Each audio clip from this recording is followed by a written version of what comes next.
part, I'm going to talk about another really important feature of brain function, and that is about consistency. What do I mean by consistency? When I wake up early in the morning, when I kind of go to bathroom, when I kind of go to take something for breakfast, what I see around me is almost exactly the same as what I was seeing yesterday or 1 week before. So if I was seeing my television, my kind of breakfast room, my table, in a way, I would see that in the same way tomorrow and the day after. So there is a good level of consistency in the brain functions. We know that there are many things inside our body that are changing. The level of glucose that we have, the level of different cytokines, the level of different chemical agents inside our body, everything around us, the temperature, everything could be different in the external environment or internal environment. But interestingly, brain is not very much affected by these items in a way that brain would perceive most of things around us in a consistent way.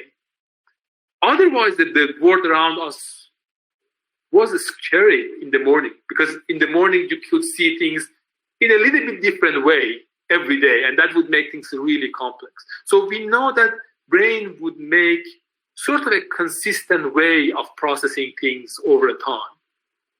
Meanwhile, there are some variabilities as well. So we know that we have different levels of mood, emotions, affect, motivation, control, different sorts of kind of cognitive abilities in different days. And that's another interesting part. So there are some brain functions that are fluctuating or changing over time, but there are certain functions that are pretty much 100% consistent across the time. And that's another kind of really interesting aspect about the brain, that what are the brain functions that are pretty much consistent and what are the functions that are variable.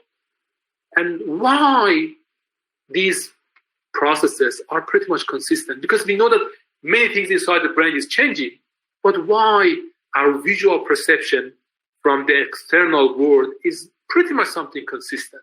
Is this just about having exactly same process every day, or there are some specific mechanisms that are in place to help us having a consistent perception from the external world?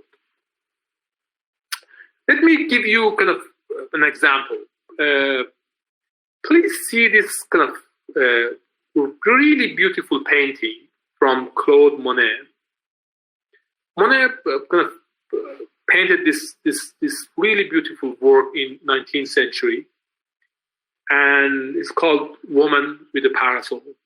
Madame Monet with a son, with his son, her son.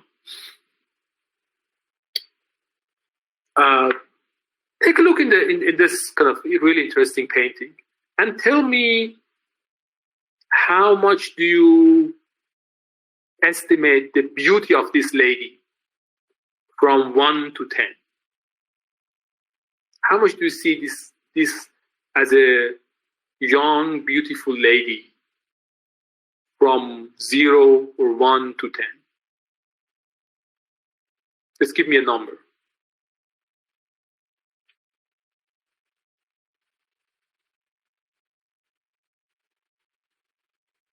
Okay, I'm receiving numbers. Good.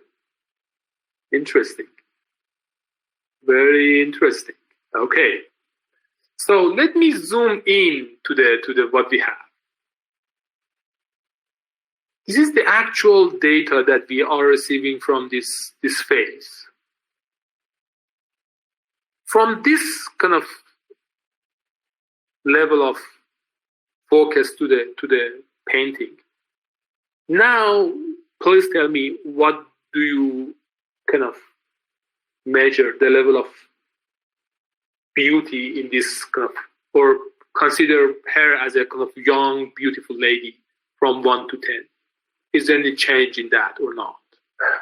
I think that you're kind of getting my point in terms of, when we see this picture, it seems that our brain is interestingly filling some gaps. and processing information in a way that we are expecting to see. Okay?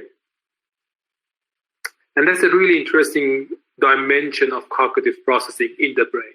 I'm going to give you kind of more details about that. I hope that it would not be too much complex, but I just give me kind of a few minutes to give you a better sense about what is happening inside the brain. So I'm not sure how many of you have passed a course on Bayesian statistics or Bayesian probability, but that is a really interesting area in the field of computational neuroscience or computational psychology, that we basically have some prior beliefs or prior expectations of what we are expecting to see. We receive some evidence, and based on the evidence, we make some posterior beliefs, some kind of things that we are now perceiving from the reality. So the evidence is the reality, belief is what we are perceiving, and prior beliefs is what we have been expecting. Okay, and there is a difference between these curves. Just to make it a little bit more complex, this is the expectation that we have. So there are something that we are expecting. There is a reality, and this is what we perceive. What we perceive from reality is not the exact reality that is happening. It's another version of the expectation that we had before. So if the reality is really far from the expectation, we call what we have is called prediction error. Prediction error is going to be a really complex and really interesting topic in cognitive psychology and cognitive neuroscience. I will discuss about prediction error when we talk about reward and reward processing in the brain. But right now, this is the process that is happening in the brain. Brain is a Bayesian machine in a way that it has lots of expectations. And it tries to bring things close to the expectations that it provided before. And most of the time, what we see from the sensory processing is close to what we have been seeing before, because it's not just about something that we are seeing right now. It's the combination of what we are seeing right now and what we have been seeing yesterday, the day before, and years before. So these things so that is the reason that things would not be changing very much from day to day. So that is one of the reasons of stability, of a level of consistency that we have in the cognitive process. It's critically important to know, and it's critically important to know when we are talking about some of the dysfunctions that we have. Let me just give you another kind of figure from Fresh Biostats website. They're doing really nice job. I'm not going to go to the kind of details of mathematics. This is how our brain is processing. We receive information. This is the likelihood, the data. This is the reality. We have a priori expectations. Based on that, we make a posterior kind of beliefs, and then we use that as something like a feedback loop to the brain. And this is how we are processing things around us. If you are sleeping in a room for a long period of time, let's say you have a bedroom that you are sleeping in the bedroom for something like 1 year, 2 years. You can, when you are waking up, even without opening your eyes, you can see around yourself. That is something that most of the people can experience. You can try it yourself. You just put yourself in a situation. Just think about this scenario I'm talking about. Let's think about you are kind of sitting in you are sleeping in a bedroom for something like 1 year. So you have been seeing this bedroom when you are kind of going out of the bed for a long period of time. So you know what is going to happen. So you have a really strong a priori expectation about what are the things that they are going to see in the external environment. Without opening your eyes, you can see what is happening. When you are in the bed, you can just keep your eyes closed and see different objects in the entire kind of things that you are outside your brain. Because even without information, when we have some a priori hypothesis, a priori expectation, that a prior expectation could provide some input to the brain. And that is an interesting part. Here we have lots of people who are psychiatrists. One of the major ideas about why we do have hallucination or visual hallucination is exactly about this model. It seems that when we have really... Okay, so what I was discussing so far was about why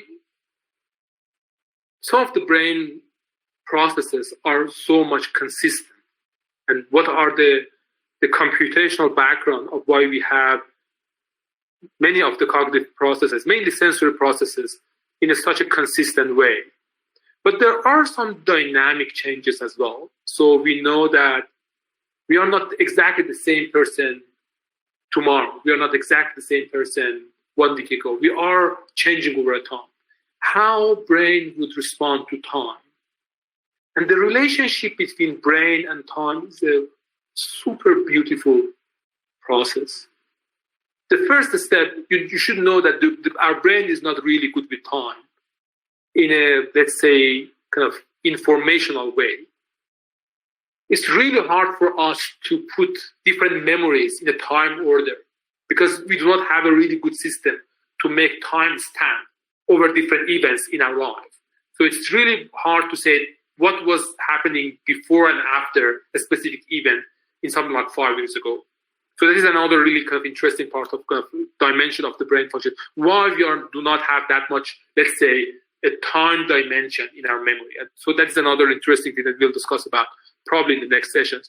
But even in few seconds and few hours, what are the changes that are happening in the brain and why our brain is dynamically changing? So we feel that there are days that we are more creative. There are days that we have more control on our let's say, our appetite, our diet, ourselves.